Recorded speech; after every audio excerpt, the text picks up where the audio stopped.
दफा फिर से बांग्लादेश के स्टूडेंट रोड पे निकल आए। ये जो क्लिप्स हम आपको दिखा रहे हैं ये ढाका के हैं, जहाँ पर स्टूडेंट प्रोटेस्ट कर रहे हैं। इनके हाथ में एक झंडा आप देख रहे हैं, ये ब्लैक और सफेद है, जो कि कहा जा रहा है कि आईएसआई के फ्लैग से मिलता जुलता है। आपको क्लियर करते चले जाएं कि आईएसआई का फ्लैग भी कुछ इस तरह से ही है। अब ये सारे का सारा अगर इंडिया के मैं लेंस से ये सोचूं कि क्या हो रहा है, इंडियंस को पता है सारी बात है इस सारी चीज का कि ये हमारे लिए किया जा रहा है या हमारा इन्फ्लुएंस कम करने के लिए किया जा रहा है, लेकिन अब है क्या? I think the Indian strategy for Bangladesh is wait and watch, pause and think, relax करो, कोई टेंशन नहीं, कोई दौड़ ना लाओ। उन्होंने कहा किधर जाएंगे, ये थक जाएंगे सर।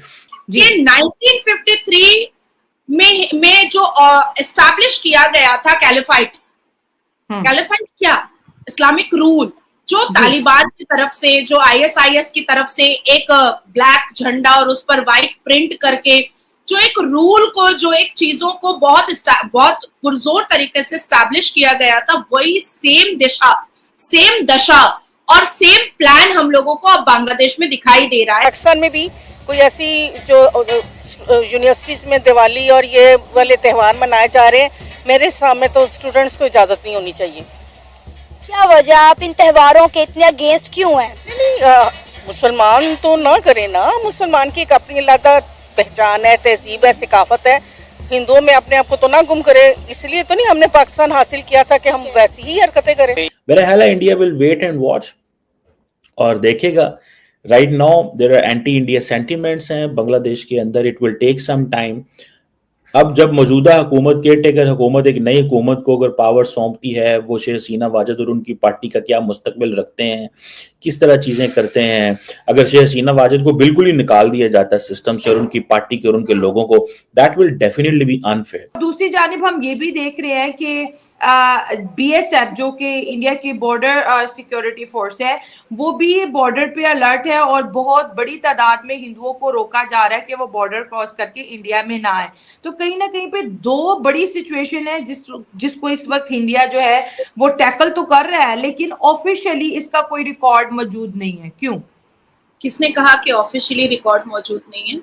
12 अक्टूबर 2024 सुबह में 10:13 या 14 मिनट में ministry of external affair government of Bharat से एक गैजेट इशू हुआ है, जिसमें ये बताया गया है कि जिस तरीके से दुर्गा पूजा की और दुर्गा माँ की प्रतिमा से मुकुट चोरी हुआ बांग्लादेश में, जिस हिसाब से दुर्गा पूजा पंडाल पर आक्रमण किया गया, जिस हिसाब से दुर्गा पूजा पंडाल को तोड़ा और वैंडलाइज किया गया, जिस हिसाब से दुर्गा पूजा को रोका गया कि जब 5 वक्त अजान होगी उस वक्त दुर्गा पूजा पंडाल में किसी भी तरीके के कोई मंत्र नहीं पढ़े जाएंगे। इस अप्रोप्रिएटली ऑफिशियल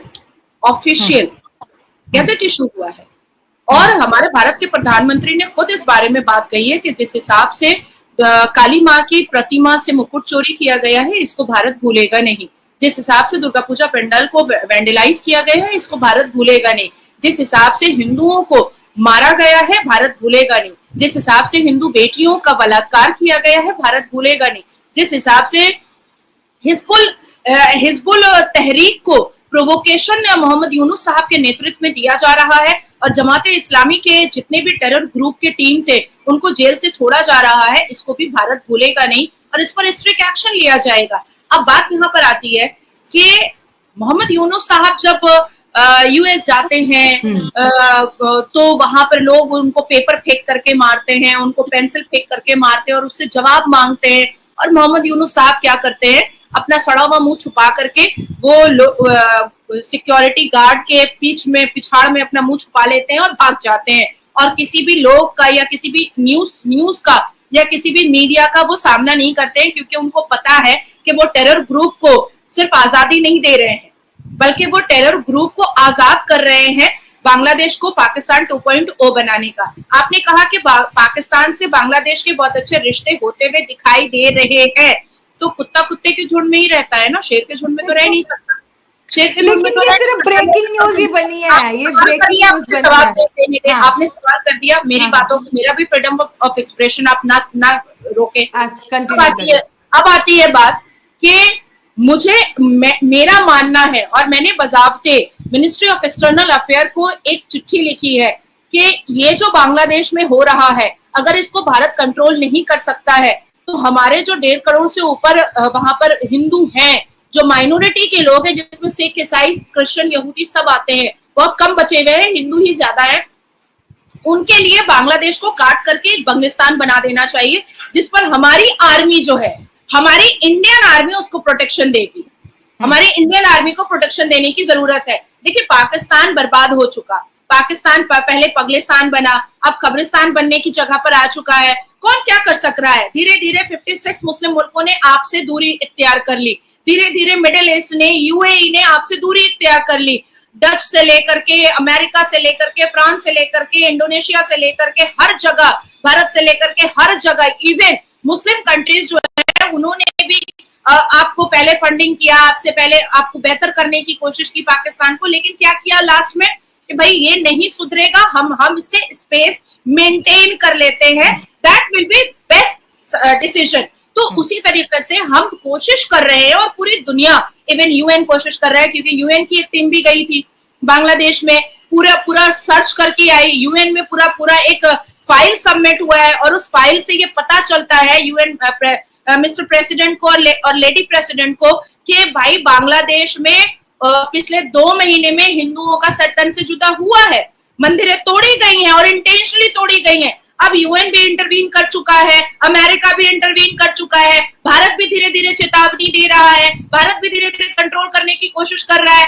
पर पहले तो जमाते इस्लामी को लेकर के खेल रहे थे मोहम्मद यूनुस साहब, अब वो हिजबुल तहरीक को लेकर के खेल रहे हैं मोहम्मद यूनुस साहब। तो मोहम्मद यूनुस साहब ने अपने इंटेंशन को क्लियर कर दिया है, उन्होंने अपने इंटेंशन को क्लियर कर दिया। उन्होंने कह दिया है कि भाई यूएन इंटरवीन करे, अमेरिका इंटरवीन करे, मुस्लिम मुल्क मेरे को समझाए, भारत मेरे को चेतावनी दे, हम नहीं मानेंगे। ये मोहम्मद यूनुस साहब ने कल जो हुआ है उसके बाद उन्होंने एकदम क्रिस्टल क्लियर कर दिया। अब क्या करना है भाई? अब पाकिस्तान की तरह इसको भी छोड़ देना है और छोड़ करके जो हिंदू बचे हुए हैं, जो आ सकते हैं, उनको सिटीजनशिप अमेंडमेंट एक्ट के द्वारा उनको नागरिकता भारत में दी जाएगी। अब 1.5 करोड़ से ज्यादा हिंदुस्तान नहीं आ सकते और आना भी नहीं चाहिए। तो उससे क्या एक साबित होता है कि वो डर गए हैं। तो मुझे ऐसा लगता है, और मैंने चिट्ठी भी भेजी है, हमारे राष्ट्रपति को भी भेजा है मैंने, हमारे प्रधानमंत्री को भी मैंने भेजा है, अपने लेटर हेड पे भेजा है मैंने, मिनिस्ट्री ऑफ एक्सटर्नल अफेयर को भी भेजा है मैंने, अपने लेटर हेड पे भेजा है कि आप बांग्लादेश को काट करके बंगलिस्तान बनाए और उसमें हिंदुओं के लिए जो आर्मी कूप है, जो इंडियन आर्मी है, वो कूप करे और वो उसको protection they. That will be best decision. ये होगा भारत की तरफ से सही डिसीजन। अब आती है बात आप कि देखिए, मुसलमान कहाँ खुश है? या लेबनान में खुश है, वो तो इस्लामिक देश है, या पाकिस्तान में खुश है, वो तो इस्लामिक देश है, क्या तालिबान में खुश है, वो तो इस्लामिक देश है, क्या अफगान में खुश है, वो तो इस्लामिक देश है, क्या हमास में खुश है, वो तो इस्लामिक देश है, क्या फलस्तीन में खुश है, वो तो इस्लामिक देश है, क्या ईरान में खुश है मुसलमान, वो तो इस्लामिक देश है। आलम ये आ चुका है शैला कि ईरान जो है, ईरान में 40,000 से ऊपर मस्जिदों में ताला लग चुका है।